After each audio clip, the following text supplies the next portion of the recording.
ეთერში კვირის ამები 20 საათის საინფორმაციო გამოშვებას იაგოლიაძე გაგაცნოთ საღამომშვიდობის. თავისუფალი დემოკრატები რეგიონებში საკუთარ ამომრჩევლებთან შეხვედრებს განაგრძობენ.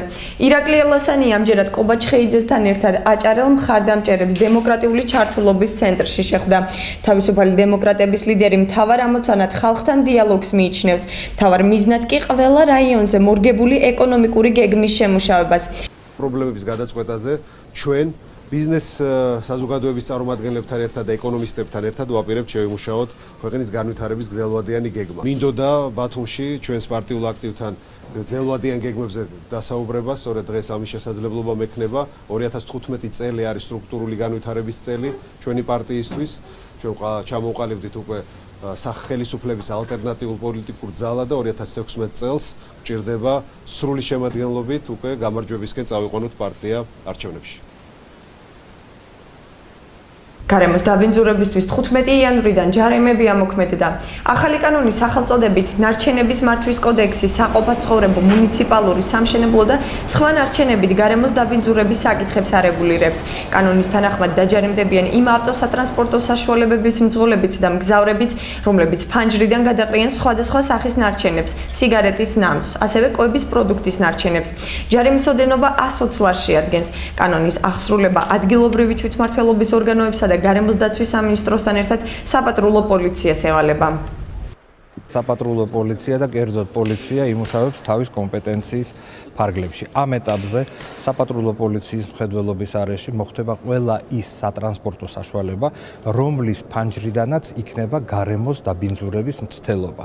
ეხება ეს სიგარეტის ნამწვავს, კვების პროდუქტის ნარჩენებს, ცარიელ ბოთლებს და დანარჩენ ამგვარ ლიფტებს.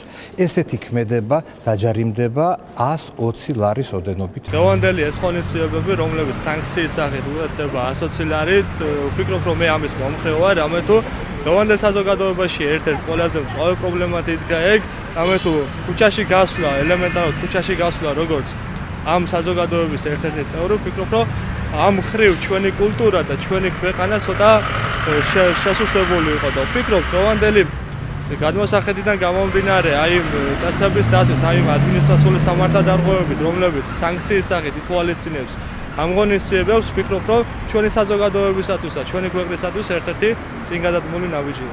მე მგონი საჭიროა, იმიტომ რომ ჩვენი ქართველი ხალხი ვერ ხვდება იმას, რომ გარემო არ დააბინძურონ, მაგრამ მე მოვითხოვდი მერიასგან, რომ დადგან ურნები ქუჩაში, რომ კაცმა სიგარეტის ნამწვავის გულისთვის კილომეტრი არიანოს რომ ჩააგდოს. ამიტომ საჭირო ურნები დაიდგას ქუჩებში. არ დგანა ურნები, იდგა აქ ურნა, აიღეს, წაიღეს, არ ვიცი. ნუ ხო უნდა ადამიანის სიგარეტი მოწე ხო უნდა გადააგდოს. ურნა არა, აბა საგადააგდოს.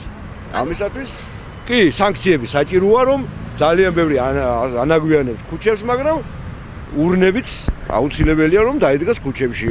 ამიტომ სანამ ურნებს არ დადგამენ ქუჩებში, ნუ მე მგონია არა აუცილებელი მაგ სანქციების შემოღება. როცა იქნება ურნები, კი ბატონო, აუცილებელია კაცი რომ ურნასთან სიგარეტს დაბლა დააგდებს, ის დააჯარიმო უნდა აუცილებლად. მე მგონი კი სამართლიანი არის და ძალიან დიდი მადლობელი ვიქნებით ჩვენ თითქმის მოსახლეობაც რომ მართლა დაწესდეს ეგ ჯარიმები და შეღავათი გვექნება თავისთავად ჩვენც და არ იქნება ამ დონეზე დაბინძურებული ჩვენი სუფთა ქალაქი, რა ვიცი, ქალაქი ბათუმი. ნუ შეიძლება იცით რა, დიდი ჯარიმები ცოტა ურტყავდეს ჩვენს ისედაც ისეთ მაცხოვრებლებს, რომელსაც უჭირთ ჯიბეზე, მაგრამ ჭკუის სასწავლებლად ძალიან კარგი იქნება. მე მწვენია, რომ ჩვენი ქვეყანა, ჩვენი საქართველო, იცით რა, გახდა სასაცილო სხვა ევროპელი ქვეყნებისათვის, რომ გვეუბნებიან, რომ სიბინძური არის, ჭუჭყიანია ქალაქი. ერთი სიტყვით გონს რომ მოვიდნენ ჩვენი ხალხი ეს კარგია. ეგრეთ წოდებული ბიონარკოტიკის მოხმარება 90%-ით არის შემცირებული. სახელმწიფო კომისიის მონაცემებით 2014 წლის ივნის-დეკემბერში ახალი ფსიქოაქტიური ნივთიერებების მოხმარების 90%-ზე მეტი კლება დაფიქსირდა. ამას გარდა საქართველოს სასაზღვრო გამშვებ პუნქტებში, უკანასკნელ თვეებში ეგრეთ წოდებული ბიონარკოტიკის შემოტანა თითქმის არ ფიქსირდება. ეგრეთ წოდებული ბიოს მოხმარების კლების შთამბეჭდავი ტენდენციის შესახებ მიღებული ინფორმაციის და მონაცემების შინაგან საქმეთა სამინისტროს აკადემიაში მერვე სხდომაზე იმსჯელეს. მოხმარება მოიკლო დაახლოებით 90%. ამ განცხადებას ჩვენ ვაკეთებთ სტატისტიკური მონაცემების საფუძველზე და ძალიან მნიშვნელოვანი არის აღინიშნოს ის ფაქტი, რომ ის მიღწევები, რაც რეალურად აქვს სახელმწიფოს ახალი ფსიქოაქტიური ნივთიერებების კუთხით, დამსახურება არის იმ კომპლექსური მიდგომისა, რასაც საქართველოს სახელმწიფო ახორციელებს. ძალიან შემცირდა მისი შემოტანის რაოდენობა. მაისის შემდეგ საქართველოში ჩვენს მიერ საბავშვო სამსახურის მიერ დაფიქსირდა 6 შემოტანის ფაქტი, რაც საგრძნობლად მცირეა მანამდე, სანამ კანონი ამოქმედებოდა, თვეში სადღაც 5-დან 10 ფაქტამდე იყო. ბოლო 7 თვეში შესაბამისად 6 ფაქტია, ხოლო ბოლო შემთხვევა დაფიქსირდა 31 ოქტომბრის, მას შემდეგ არც ერთი ფაქტი შემოტანის არ დაფიქსირებულა. ბოლო 6 თვის განმავლობაში არ ყოფილა არც ერთი შემთხვევა თუნდაც არასტაციონარული, არამედ ამბულატორიული მომსახურების ამ ტიპის დამოკიდებულების პაციენტების მიმართ. რა თქმა უნდა, ამ მხრივ განსაკუთრებით დიდი როლი ენიჭება 2014 წლის მაისში მიღებულ კანონს ახალი ფსიქოაქტიური ნივთიერებების შესახებ. რა თქმა უნდა, ძალიან დიდი როლი ენიჭება კომპლექსურ მიდგომას სხვადასხვა უწყებების მიერ ამ აღნიშნული პრობლემის მიმართ. რა თქმა უნდა, ძალიან დიდი როლი ენიჭება პრევენციის მექანიზმებს იმ კამპანიას, რომელიც გაწეული იქნა ამ ხნის განმავლობაში. შინაგან საქმეთა სამინისტრომ ნარკოდანაშაულისთვის ანტიკორუფციული სააგენტოს თანამშრომელი დააკავა. პოლიციის უფროსი ლეიტენანტი ანტიკორუფციული სააგენტოს აჭარის მთავარი სამმართველოს პირველი სამსახურის უფროსი, ოპერატიული თანამშრომელი სარფის სასაზღვრო გამშვები პუნქტის მიმდებარე ტერიტორიაზე ნარკოტიკული საშუალების უკანონო შეძენა შენახვის ფაქტზე აიყვანეს. დაკავებული ჩადენილ დანაშაულს აღიარებს. გამოძიება ნარკოტიკული საშუალების უკანონო შეძენა შენახვის ფაქტზე მიმდინარეობს. სარფის სასაზღვრო გამშვები პუნქტის მიმდებარე ტერიტორიაზე დავაკავეთ შინაგან საქმეთა სამინისტროს ანტიკორუფციული სააგენტოს უფროსი ოპერატიული თანამშრომელი. მისი პირადი ჩხრეკისას აღმოჩენილი იქნა 5 აბი ნარკოტიკული საშუალება. გამოძიებას ნარკოტიკული საშუალების უკანონო შეძენა შენახვის ფაქტზე აწარმოებს შინაგან საქმეთა სამინისტროს გენერალური ინსპექცია. 2015 წლიდან მასწავლებელთათვის ახალი რეგულაციები ამოქმედდა. განათლების სამინისტროს გადაწყვეტილებით გამოქვეყნდა დისციპლინური გადაცდომების ჩამონათვალი, რომელთა დარღვევის დროს პედაგოგებს დისციპლინური სახდელები დაეკისრებათ. რა გადაცდომებზეა საუბარი, ნახეთ ჩვენ სიუჟეტში. საახალწლო არდადეგების შემდეგ სკოლებში აღმზრდელობით საქმიანობას პედაგოგები ჩვეული რიტმით აგრძელებენ, თუმცა მათთვის უკვე ცნობილია ახალი რეგულაცია დისციპლინური გადაცდომის ფაქტებზე. პროფესიული ეთიკის კოდექსის დარღვევა, არაფრიზელ მდგომარეობაში ყოფნა და თამბაქოს მოხმარება იმ შემთხვევებს შორისაა, რომლის მიხედვითაც პედაგოგებზე შესაბამის ღონისძიებებზე და დარღვევის ფაქტებზე ამჯერად სკოლის დირექტორის ნაცვლად დისციპლინური კომიტეტი იმსჯელებს. კომიტეტი მშობლებით, პედაგოგებითა და მასწავლებლებითაა დაკომპლექტებული. ფაქტზე პედაგოგების მხრიდან დადებითი შეფასება მოჰყვა. ვთვლი რომ ძალიან მისაღები და მისასალმებელიც არის. ვინაიდან დღემდე თუ კი მასწავლებელს ჰქონდა დისციპლინარული გადაცდომა, ამაზე მას მხოლოდ პასუხისგაცემა უწევდა დირექტორთან. დირექტორს ექნებოდა გარკვეული სირთულეები, იმიტომ მარტოს უწევდა ამის პასუხისგებლობის აღება. ეხლა მასწავლებელს ეცოდინება, რომ თუ კი დისციპლინარული გადაცდომა ექნება, მას პასუხისგება მოუწევს არა მარტო დირექტორის წინაშე, არამედ დისციპლინარული კომიტეტის წინაშე, რომელიც შედგება პედაგოგებისა და მშობლებისაგან. ამიტომ ის უფრო მეტად გაუფრთხილდება აი ამას, იმიტომ რომ თავისი კოლეგების წინაშე მოუწევს განმარტებების მიცემა და მშობლის წინაშე. ამიტომ ეს უფრო დაარეგულირებს ამ საკითხს და მე მივესალმები ამ კანონს. არანაირი პრეტენზია არ აქვს ჩვენ, რომ აი ეს ახალი რეგულაცია დამკვიდრდეს და ამოქმედდეს ეს კანონი. ახალ რეგულაციას დადებითად აფასებს ბათუმის მეორე საჯარო სკოლის დირექტორი მარიზა აბაშიძის თქმით, პედაგოგთა დისციპლინარული გადაცდომის შესახებ ობიექტურად იმსჯელებს დისციპლინარული კომიტეტი. დისციპლინარული კომიტეტის რაოდენობრივი შემადგენლობა გვაძლევს იმის საშუალებას ვთქვათ, რომ გადაწყვეტილების მიღებისას ობიექტურობა იქნება დაცული ამ რეგულაციას, რაც შეეხება ახლებურს. გადაცდომები მასწავლებლის მხრიდან გამოვლენილი თუ კი უწინ განიხილებოდა სკოლის დირექტორის მიერ და ერთპიროვნულად ღებულობდა სკოლის დირექტორი გადაწყვეტილებას, ახლა დისციპლინარული კომიტეტი განიხილავს ამ გადაცდომას. ძალიან კარგია, რომ დისციპლინარულ კომიტეტში არის მოსწავლე, საშუალო საფეხურის მოსწავლე, იმდენად რამდენადაც მოსწავლე არის ყველაზე უკეთესი შემფასებელი მასწავლებლისა და ზოგადად მისი საქციელისა. Რამდენად გაამართლებს ამას დრო და პრაქტიკული გამოცდილება გვაჩვენებს ამაზე წინასწარი პროგნოზის გაკეთება, რა თქმა უნდა, ძალიან ძნელი. მასწავლებლის მიმართ დისციპლინარული წარმოება მოსწავლის წერილობითი მიმართვის საფუძველზე დაიწყება. ახალი რეგულაცია მასწავლებელთათვის დისციპლინური გადაცდომის ფაქტზე განათლების სამინისტროს გადაწყვეტილებით უკვე ძალაშია. ბათუმის ტექნოლოგიური უნივერსიტეტი ყველაზე მაღალი შენობიდან დაწუნებული დიამდე. სასწავლებლის ახალ შენობას თბილისში ფონდი ქართულ ააშენებს. რა უნდა განთავსდეს უკვე არსებულ ნაგებობაში? ნახეთ ბათუმელების მოსაზრებები ქუჩის გამოკითხვაში. ეს ნამდვილია, რასაც დღევანდელი ხელისუფლება ამბობს, არა, ამერიკელებმა არ მიიღეს როგორც პოლიტექნიკური ინსტიტუტი და მაგაზე აი 13 წელში იყო მაგის განხილვა. და არაფერი დადებითი პასუხი არ მოსულა ასე რომ ის არის ძალიან ცუდი ის რომ ახალგაზრდები გამოიყენებენ 15 ბაღანას სადღაც მოუყანენ თავი და გამოიყვანენ იქ და დემონსტრაციულად აჩვენეს რომ ვითომ ყველა არ არის ეს სწორი.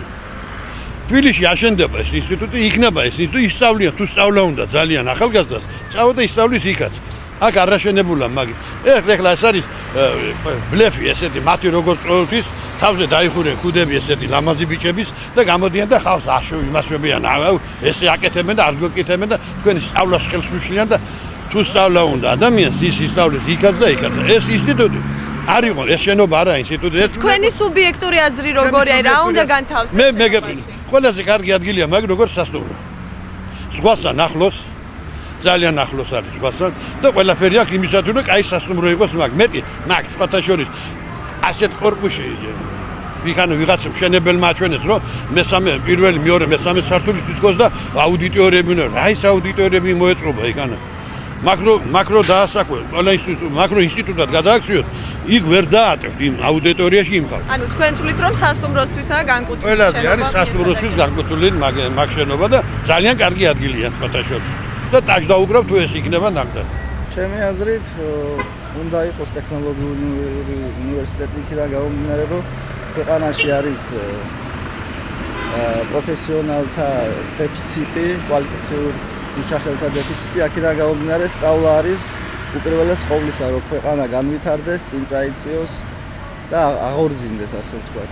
არ არის ისეთი შენობა რომ შეიძლებადეს განთავსდეს რაიმე სასწავლო უნივერსიტეტი თუნდაც, იმიტომ რომ თვითონ შენობა არის ვერტიკალური და არ იძლევა იმის საშუალებას, რომ სტუდენტებმა ვერტიკალურად იმოძრავონ. ან ყველა სოფლიოში ყველა დიდი სასწავლებლები არის ჰორიზონტალურად განლაგებული, იმიტომ რომ ადამიანმა შესვენებაზე გამოვიდეს და თავისუფლად იმოძრაოს და მე არ ვფიქრობ, თავიდანვე მე როგორც ვიცი, ეს თვითონ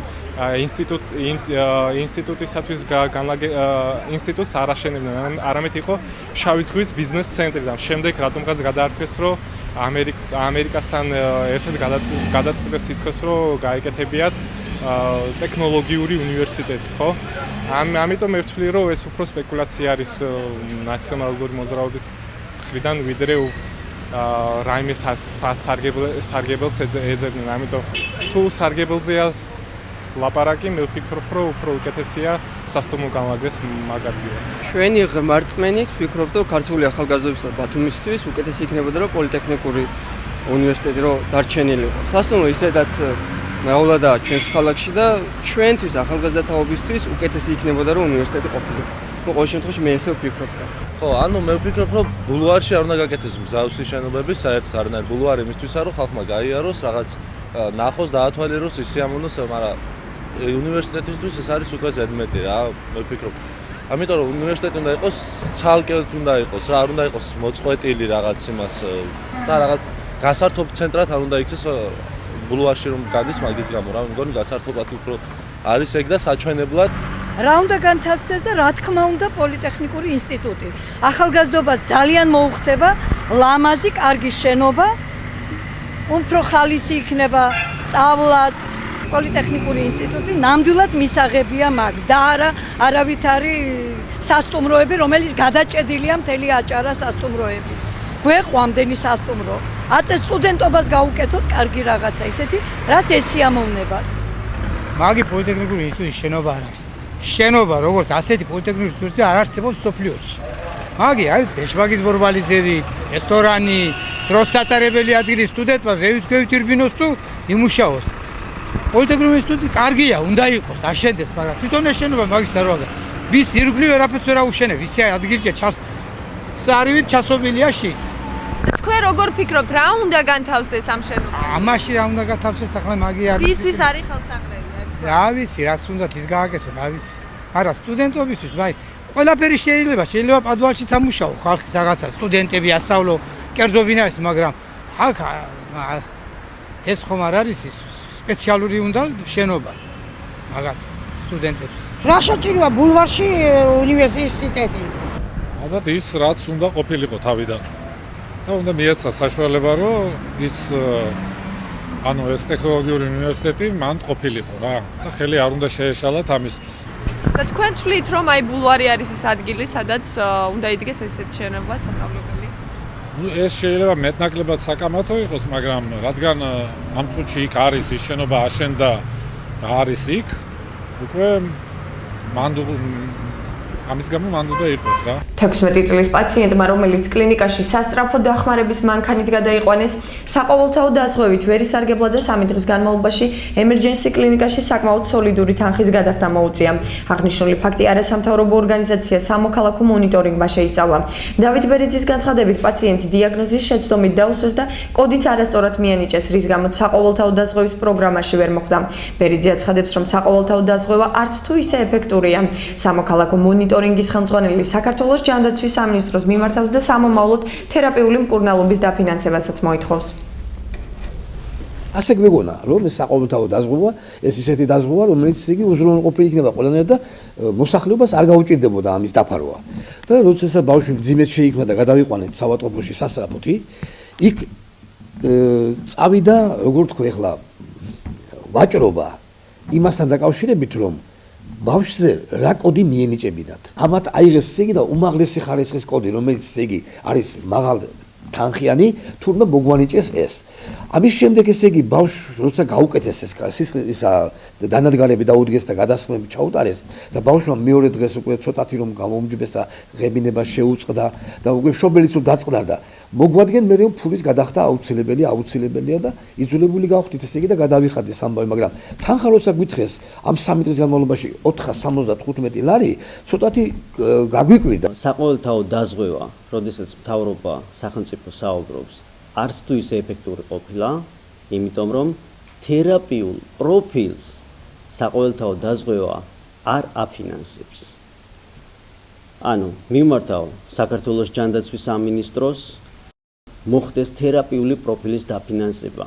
ამ კონკრეტული ფაქტიდან გამომდინარე შეიძლება ვივარაუდოთ, რომ არაერთი ოჯახი არის და არაერთი ადამიანი, რომლებიც თქვათ სასწრაფო დახმარებას გადაყავს კლინიკაში, მას უწევენ პირველად დახმარებას და ასე თქვათ მკურნალობას და ამ ადამიანებს სრულად უწევს თანხის გადახდა. ანუ ეს არც თუ ისე ეფექტურია. ეს არის საქართველოს ჯანდაცვის სამინისტროს PR-ი, რომელზეც მხოლოდ დადებით მხარეებზე საუბრობენ და საუბრობენ იმას, რომ პირველადი დახმარება არის უფასო. ანუ იქ არ არის კონკრეტიკით დაკონკრეტებული თუ რა ფინანსდება და რა არ ფინანსდება. ურთიერთთანამშრომლობის მემორანდუმი გააფორმა ფონდმა კეთილსოფელმა საქველმოქმედო ფონდთან ბათუმი და არასამთავრობო ორგანიზაციასთან შეზღუდული შესაძლებლობების მქონე პირთა უფლებებისათვის. მემორანდუმის ფარგლებში ისინი სხვადასხვა მიმართულებებით ითანამშრომლებენ. არასამთავრობო ორგანიზაცია შშმ პირთა უფლებებისთვის სიკეთის სახლის ბენეფიციართა შერჩევის პროცესში მიიღებს მონაწილეობას, ხოლო ფონდი ბათუმი მშენებლობას ფინანსურ დახმარებას გაუწევს. აიპ შშმ პირების უფლებებისათვის და ფონდი კეთილსოფელი თანამშრომლობის ფარგლებში გაფორმდა მემორანდუმი ითვალისწინებს ჩვენი ორგანიზაციის ჩართულობას ბენეფიციარების დროს შერჩევაში კომისიური წესით, ჩვენი წარმომადგენლობა იქნება კომისიაში, აგრეთვე ჩვენი ადამიანური რესურსებით, რაც გვაქვს დავეხმარებით კეთილსოფელს სხვადასხვა ღონისძიებების განხორციელებაში. ჩვენი ორგანიზაცია არის საქველმოქმედო ფონდი ბათუმი, რომელიც კეთილსოფელთან ერთად განახორციელა არაერთი პროექტი და ამჯერად ჩვენ კეთილსოფელს როგორც ტექნიკით, ისე ფინანსურად გვერდში უდგავართ და იმედია ხვალეც და ზეგეც სხვა საქველმოქმედო ფონდები და ბიზნესმენები შემოგვიერთდებენ ამ კეთილ საქმეებში. მშენებლობა დაწყებულია, მშენებლობა გრძელდება და მინდა ვამცნო მოსახლეობას აგვისტოში დამთავრდება. ბათუმის თანამედროვე ხელოვნების სივრცემ ინტერაქტიული გამოფენა წარმოადგინა. ძმები გრიმების ზღაპრების ცნობილი კრებულის იუბილესთან დაკავშირებით გოეთეს ინსტიტუტმა სპეციალურად შექმნილი ზღაპრის სამყარო მინსკში, კიევსა და ამჯერად ბათუმში წარმოადგინეს. გამოფენის სტუმრები ძმები გრიმების ბიოგრაფიას, ზღაპრების წარმოშობის ისტორიას და ზღაპრების ენის სპეციფიკას გაეცნენ. ამ გამოფენის კონცეფცია შემუშავებული იქნა ძმები გრიმების ცნობილი ზღაპრების კრებულის გამოცემიდან 200 წლის თავთან დაკავშირებით. ეს გამოფენა უკვე საკმაოდ დიდი ხანია მოგზაურობს მსოფლიოს ირგვლივ და 2014 წლის დასაწყისიდან იგი უკვე საქართველოში იმყოფება. პირველი გამოფენა მოეწყო ქუთაისში, ეხლა ბათუმში. გამოფენას შემდეგ ბაქოში წასასვლელად ემზადება და იქნება აგრეთვე თბილისში. ჩვენთვის ძალიან მნიშვნელოვანი არის ეს გამოფენა, ვინაიდან გამოფენა საშუალებას აძლევს დამთვალიერებას მოსწავლეებს გაიცნოს ძმები გრიმების ზღაპრული სამყარო. ეს არის ზღაპრის სამყარო. გაცოცხლებულია ზღაპრები ერთგვარად ენის შესწავლის კუთხითაც არის შეიძლება იმ ძველ ზღაპრებში რაღაცა როგორც დიდებმა ასევე პატარებმა უშუალო კონტაქტი იქონიონ მუსიკით, ვიზუალურად და მე ვფიქრობ ძალიან საინტერესო სანახაობრივი და ასევე ინტელექტუალური გამოფენა არის. გაგრძელდება 5 თებერვლამდე. 14 იანვარს ქართული თეატრის დღე საქართველოში 165 ჯერ აღინიშნა. როგორია პროფესიული დღის მნიშვნელობა მსახიობებისთვის? ბათუმის დრამატულ თეატრში ხათუნა შაინიძე იმყოფებოდა. 60 წელია უკვე 14 იანვარი მსახიობ მანუჩარ შერვაშიძისთვის პროფესიული დღეა.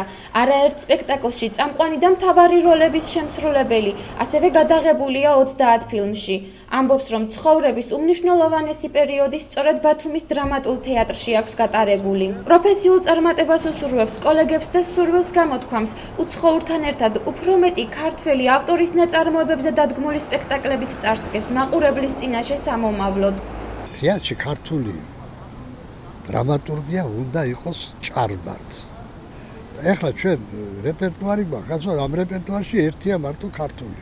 დანარჩენი კი ბატონო უნდა დაიდგას მე რაზია ლაპარაკი, შექსპირის უნდა დაიდგას, გორკის უნდა დაიდგას. ეს გაკვეთილია არტისტის, მაგრამ აი რაღაცა, ჩემი კლეაშვილი და ჩემი დუმბაძე და ჩემი კაკაბაძე და სადა ეს უნდა გადავყაროთ.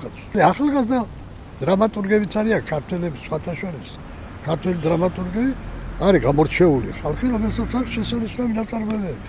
აი შეიძლება დაიდგას თეატრში. პირველ რიგში მინდა მე ვიულოცო ჩემ თეატრში.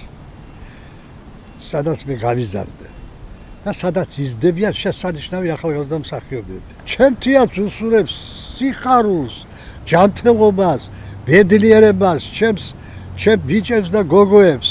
როლებიც არიან ამ თეატრში მსახიობები, ყველას კოცნი, ყველას ოჯახს დაულოცავ. ეგენია მომავალი, მაგენისია ყველაფერი, კაცო და ღმერთმა შვიდობით ატაროს ესეც ყველა. გასულ წელს 6 წარმატებული პრემიერის შემდეგ ასევე წარმატებული აღმოჩნდა გასტროლი გრიბოედოვის თეატრში, სადაც დასი შექსპირის მაკბეტითა და გოგოლის ქორწინებით წარსდგა მაყურებლის წინაშე. არაერთი წარმოდგენით ბათუმის ილია ჭავჭავაძის სახელობის დრამატულ თეატრში კვირის ბოლოს მაყურებელსა და მსახიობებს სწორედ თეატრის სიყვარული აერთიანებდათ. ნაყოფიერ წელს დასის წევრთა დაუღალავი შრომის დამსახურებად მიიჩნევს მსახიობი ავთოქარჩავა. მე მინდა სულითა და გულით მიულოცო საქართველოს ყველა თეატრს დღევანდელი დღე და განსაკუთრებით ჩემს ბათუმის თეატრს. ბათუმს ყოველთვის ყავდა ნიჭიერი მსახიობები და კარგი დასი, როგორც მამაკაცებში, ასევე ქალბატონების სახით. ყოველთვის გამორჩეული იყო თავისი პროფესიონალიზმით და დიდი ოსტატობით. შემიძლია სიამაყით თქვა, რომ კადრი, რომელიც ჩვენთან არსებობს, ერთ-ერთი საუკეთესო დასი გახლავთ მთელ საქართველოში. და ეს იმედია ჩვენი თეატრის მომავლისა, ეს იმედია ჩვენი თეატრის დიდი წარმატებებისა. დაგეგმილი სარემონტო სამუშაოების გამო პროფესიულ დღესთან დაკავშირებით სპექტაკლის ჩვენება ვერ მოხერხდა ბათუმის დრამატულ თეატრში. თეატრის რეაბილიტაცია 2 წელიწადში დასრულდება, თუმცა იგივე დასი, იმავე წარმატებით, სხვა ალტერნატიული სცენიდან კვლავ წარსდგება ერთგული მაყურებლის წინაშე. ვერ აღნიშნეთ სპექტაკლი. მოკლედ ეს არ ნიშნავს იმას, რომ ჩვენ ვაჩერებთ მუშაობას. ჩვენ ნოემბერში ჩაეშვა 2 სპექტაკლი, რომელიც გაზაფხულამდე აუცილებლად უნდა გამოვიდეს, ანუ ვითამაშებთ ამ 2 სპექტაკლს, ეს არის ზადა სიხარულიძის მიერ განსახორციელებელი და ასევე დავით მაცხონაშვილის მიერ განსახორციელებელი, რომელიც გაპარს აკეთებს და პარალელურად მცირე სცენა იქნება მელაშვილის 32-ში, რომელიც თეატრის ბალანსზე იქნება, ეს ხო ჩვენი ყოფილი სადურგლო და შესაბამისად იმ 2 წლის განმავლობაში, როცა დიდი სცენა იქნება გაჩერებული, ჩვენ აი ამ მცირე სცენაზე ვითამაშებთ მომდევნო სპექტაკლებს, აი ამ 2 წლის განმავლობაში. მე მიულოცავ ყველა ქართული თეატრის მოყვარულს, მაყურებელს, მსახიობებს, რეჟისორებს და უსურვებ შემოქმედებით წარმატებას. ქართული თეატრის დღე 14 იანვარი საქართველოში 1850 წლიდან აღინიშნება. ამ დღეს თეატრის წარმომადგენლები ყოველწლიურად საქართველოს სხვადასხვა კუთხეში იკრიბებიან. პროფესიულ დღესთან დაკავშირებით ღონისძიებას ამჯერად ახალციხე მომასპინძლა.